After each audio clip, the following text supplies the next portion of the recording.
Ang araw ay nagniningning, ang hangin ay maamo, at ang dagat ay kumikinang na parang isang malaking asul na hiyas.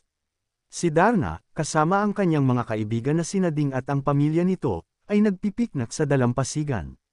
Ang mga bata ay naglalaro sa buhangin, ang mga matatanda ay nagkukwentuhan, at si Darna ay nag-e-enjoy sa sarap ng pagkain at ang nakaka-relax na kapaligiran. Ngunit ang katahimikan ay biglang nasira ng isang malakas na pag-ihip ng hangin. Ang mga puno ay yumuyuko, ang mga alon ay nagwawala, at isang nakakatakot na kidlat ang nagliwanag sa kalangitan. Isang malakas na boses ang umalingaw, "Darna, lumabas ka at harapin ang iyong kapalaran." Si Darna, na agad na nakilala ang boses, ay tumayo at naglakad palapit sa dalampasigan. Sa harap niya ay nakatayo si Storm, isang dating kaibigan na naging kanyang kaaway. Ang kanyang mga mata ay kumikinang ng kidlat, ang kanyang mga kamay ay naglalabas ng hangin, at ang kanyang buong katawan ay naglalabas ng isang nakakatakot na aura. "Storm, bakit mo ito ginagawa?" tanong ni Darna. "Bakit mo sinisira ang kapayapaan? Hindi ka na dapat nakikialam sa akin, Darna," sagot ni Storm. "Ang aking kapangyarihan ay mas malakas kaysa sa iyo. Ang hangin at kidlat ay nasa aking panig. Hindi ako natatakot sa iyong kapangyarihan, Storm," sagot ni Darna.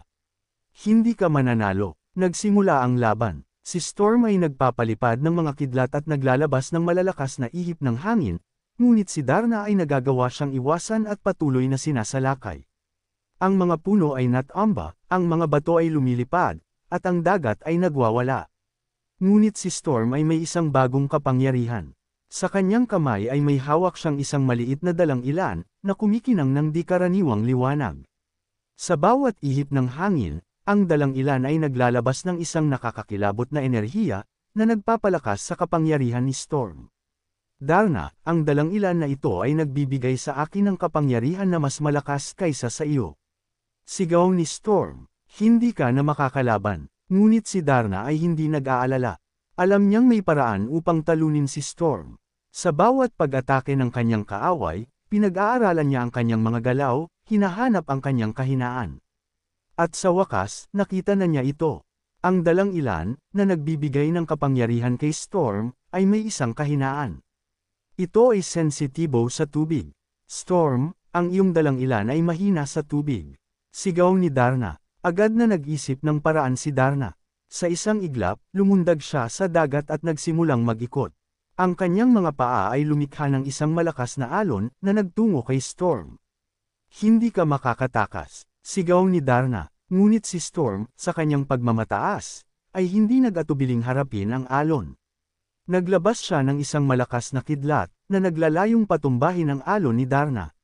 Ngunit sa kanyang pagmamadali, hindi niya namalaya na ang kidlat na kanyang pinakawalan ay tumama sa tubig, at nagdulot ng isang malakas na pagsabog ng kuryente.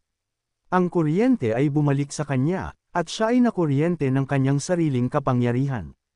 Dahil sa lakas ng kuryente, si Storm ay nawalan ng balanse at bumagsak sa tubig.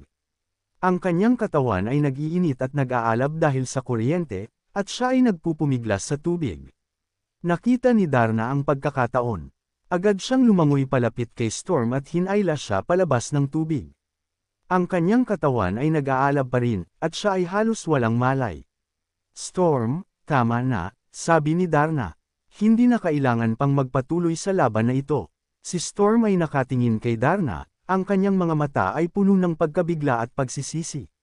Ang kanyang kapangyarihan ay naglaho, at ang kanyang katawan ay nanghihina. "Darna, patawad," sabi ni Storm. "Nagkamali ako." Si Darna ay tumango. "Alam ko, Storm, ngunit kailangan mong matuto mula sa iyong mga pagkakamali." Sa wakas, nagkaayos si Darna at Storm. Ang kanilang laban ay nagwakas, at ang kapayapaan ay bumalik sa dalampasigan. Ang mga bata ay nagpatuloy sa paglalaro, ang mga matatanda ay nagkukwentuhan, at si Darna ay nag-e-enjoy sa sarap ng pagkain at ang nakaka-relax na kapaligiran. Ngunit alam ni Darna na ang laban ay hindi pa tapos. Ang madilim na kapangyarihan ay hindi pa tuluyang nawawala, at siya ay handa ng harapin ang anumang hamon na darating.